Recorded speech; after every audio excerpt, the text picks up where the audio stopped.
What's up, guys? Welcome to Moving Backwards, Episode 1. I cannot tell you guys how excited I am for this series. This is a series I've been dying to make for quite a long time now, and something that I've had a lot of requests for on my Instagram and YouTube channel, but it kind of took me a while to get all the pieces together because I wanted to do this the right way when I did it. So I wanted to start by saying this. This series is going to be aimed at 3 specific groups of people: believers, quitters, and questioners. Believers meaning people who still have a firm belief in their Christian faith, who believe all the essential doctrines of Christianity. I would like to invite you guys into a conversation because the first thing you need to understand is that I am on your side. All the essential basic things that you believe in, I believe in as well. The significance of Jesus, of the Bible, the sovereignty of God, all of these things, I'm on your side with. I just believe in them in maybe a different way or from a different perspective than you do. But in this series, we're going to cover all these topics and maybe introduce some new ideas to you that you maybe haven't considered before. 2 is for the quitters, people who have just said, enough is enough, screw religion, I want nothing to do with it. God, the Bible, Jesus, get it out of my face. Not so fast. Let's not throw the baby out with the bathwater because nobody understands where you're coming from better than I do. I know how frustrating it can be when you've been confronted with the hypocrisy and the bigotry of religion, so much that you just decide to throw it all out. There is so much gold and truth and life behind religion that is worth saving and worth hanging on to.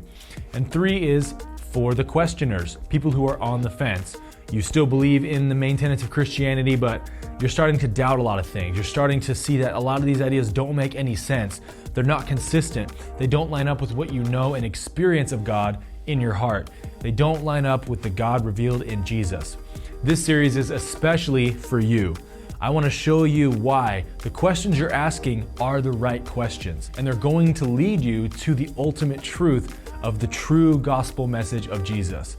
And that is where this whole series is leading. So if you belong to any one of those 3 groups, then strap in your seatbelts and let's get ready to have a real, raw, and authentic conversation.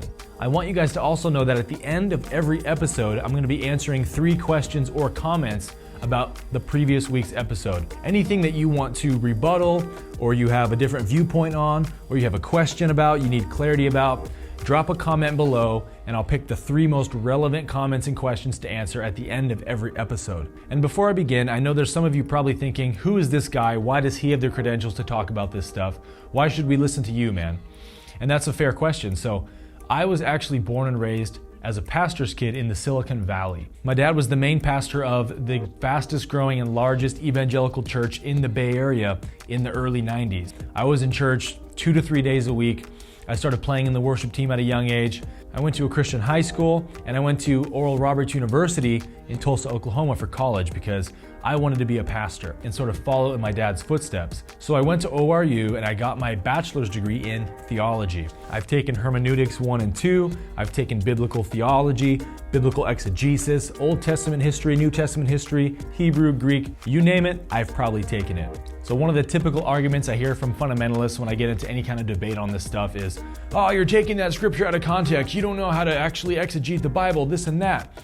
And so that kind of stuff's not going to fly here. Even though you might disagree with something I'm saying, I do know what I'm talking about, and we might just have a different viewpoint on the topic. So let's have a conversation, because what's so dangerous about that? If it's true, it will hold up to scrutiny. If it's actually true, it will hold up to questioning. See, there's this ridiculous notion I was constantly faced with growing up in church from other Christians, which is, don't question anything you believe because you open yourself up to deception and the devil will deceive you and you might believe something that's not true. That is nonsense.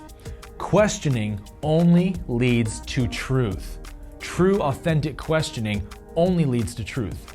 And when you pretend like you know something, when you pretend like you have it all figured out, that is arrogance. We must question everything with a humble heart, with a humble mindset of, I just want to know what's true. I don't care if it's something I don't believe. I don't care if I've been wrong about something. None of that matters to me more than knowing what is true. So in this video, I just want to present you with one simple idea. Question what you believe. Because questioning, if it's true, will validate what you believe. If it's real, if it's true, then questioning it, investigating it, will show it to be what it really is. It will stand firm. Because you can question gravity 100 different times, and 100 out of 100 times, it will prove to be true. And the same is true for anything in the universe that we experience. So we shouldn't be so hesitant to question things that we say we believe. Because if we truly want to know the truth more than anything else, then we should want to question everything. We should actually be actively questioning everything that we believe. Because when you truly know something, when you truly experience something, you don't need to believe it anymore. Belief is reserved for those who don't have experience. Once you experience it, you don't need to believe it anymore. I don't need to tell people I believe that I have a right hand. I experience my right hand. So it would be a strange question for someone to ask me, do you believe in your right hand? I would say, no, I don't believe in my right hand. I have a right hand. You will only ever be deceived by questioning what you believe if you're only questioning it because you want certainty so bad. You're just looking for something to give you comfort and certainty. Well, then pretty much anything someone says with confidence is going to convince you, right? So the healthiest and most intelligent way to question anything is with a paradigm that I call open-minded skepticism. Open-minded skepticism means I am open to accepting a new idea. I'm open to being wrong, but I'm skeptical. I'm not just going to believe anything you tell me. I'm going to approach everything with a skeptical mind until proven otherwise. I need to see logic, I need to see rationale, I need to see evidence before I just attach my belief to something. Because this is how people get deceived. This is how people believe in a bunch of nonsense that is toxic to their life because they were so quick to give their belief to something that they didn't verify. Whatever you believe should be verified by your personal experience, not by an intellectual concept. Concepts are unreliable, but experience is undeniable. So Jesus said that the kingdom of heaven is within you. So let me ask you this. Do you think that truth is a part of that kingdom? I'll bet you it is. And so if that's true, then you already possess all truth inside of you. Truth is perfect and complete. It is shining by itself. So it's not going to come do its best song and dance for you and present you with the truth. It's waiting for you to get your shit figured out because you're the one that's confused, not truth.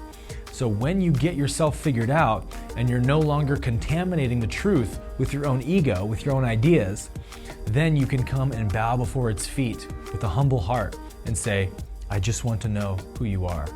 And truth will open its arms for you and everything will be seen clearly because you're now following this guiding center, as the Bible calls it, the still small voice of God. So the paradox in spirituality, which Jesus presented us with, is that everything you want, all the truth you want to know, is already inside of you. Because see, when you hear the truth, there's this little thing that goes off in here. And it's pretty subtle, but we all know exactly what I'm talking about. It's this little resonating energy that sort of vibrates to the frequency of truth. And you need to get really, really good at following that. You actually already know all truth. Because when you're listening to a speaker, every time you hear something that's true, you nod your head up and down in agreement. Wow, that's an amazing word, brother. Oh, that's so profound. How do you know? Why do you know it's profound? Because you already knew it was true. But it's the true self that knows what's true, not the psychological self. This guy up here is super confused and is very unreliable. And if you let him run the show, it's going to be a shit show. Give it to me straight, doctor. What do I got? Well, I regret to inform you, sir, that you have a chronic case of the shit show. Is it reversible, doc? I'm afraid it's not. It's irreversible. So if you can't learn to follow the still small voice, then you're screwed because now you have to leave it up to this guy to figure everything out. And this guy's changing his opinion every 5 seconds. This guy doesn't even really care what's true. It just cares what you think is most interesting. And that's very, very dangerous. If you want to know what's true, you need to learn how to shut this off real quick and start listening to the guiding light inside of you. And that is what Jesus called the kingdom of heaven. It's in every single one of us. It is our essential nature to know how to follow the voice of truth. But when we let the mind run the show, we start believing all kinds of ridiculous things. Because here's the thing, people are really good at sounding like they know what they're talking about. People are really good at convincing you of stuff that isn't true.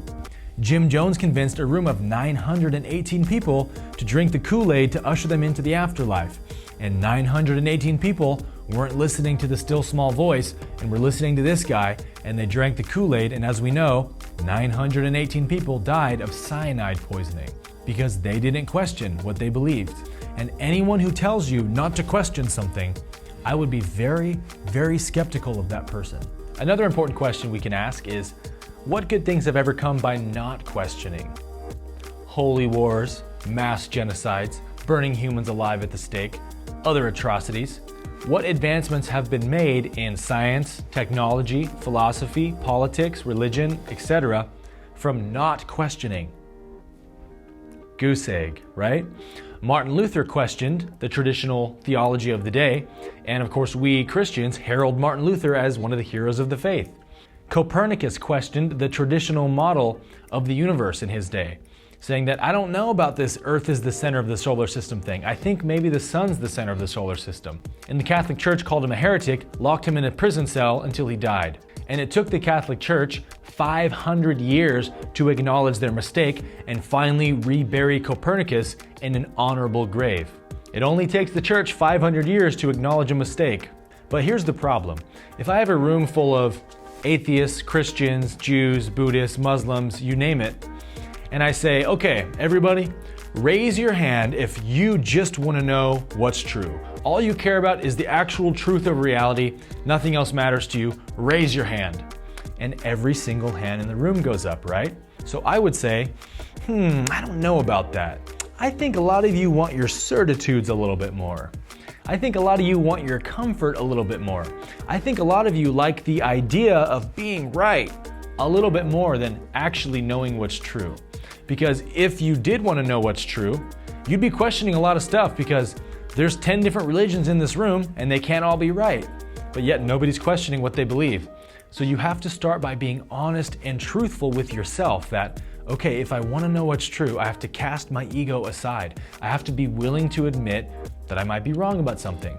And that's okay. That's good. That's healthy. Because guess what? You're wrong about 100 things a day.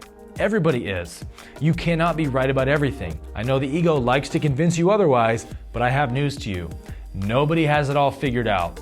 So the most intelligent approach to life is to acknowledge that fact that I don't know anything. And if I want to know what's true, then I need to begin with the recognition that I am flawed and I am not perfect. And when you do this, again, truth will present itself to you. When I started questioning some of the main tenets of the Christian faith, I naturally started to have a lot of conversations and debates with Christian friends and family who weren't so keen on my new viewpoints.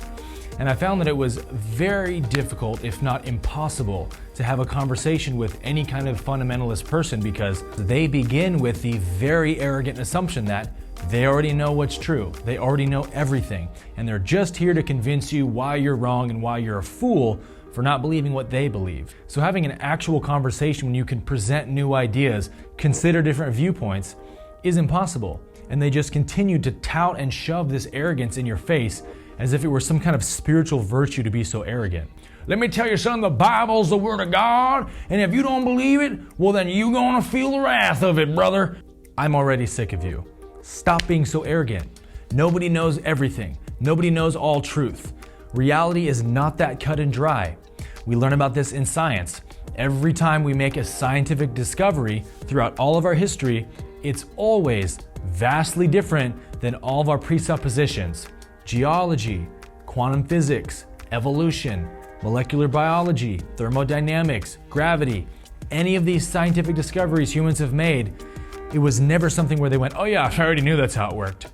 It was always something that made us go, whoa. We had no idea that this is how the universe actually works. Because that's the way an infinitely intelligent God has designed the universe. Everything you see around you is unimaginably complex and intelligently designed. And that's because God loves mystery. God doesn't love knowing everything and I've got everything figured out, brother. That's not the way the universe is. A lot of Christians tend to be so angry and so quick to try and shove everything down your throat and preach and wave the finger in your face. And that is a dead giveaway that you don't know what you're saying. You don't know what's true. Nobody goes around trying to angrily convince everyone that water's wet. There's no street corner preachers screaming that the sky is blue. When you actually know something that's true, you don't get angry about it. You don't need to shove it down people's throats.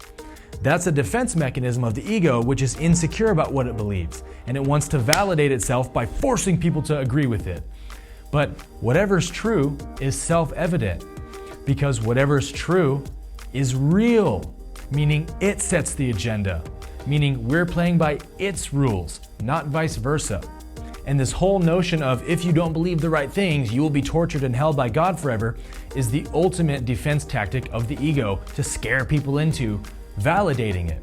If you don't believe what I believe, well, you got a whole lot of suffering coming your way, brother, let me tell you. For example, your body is real, right?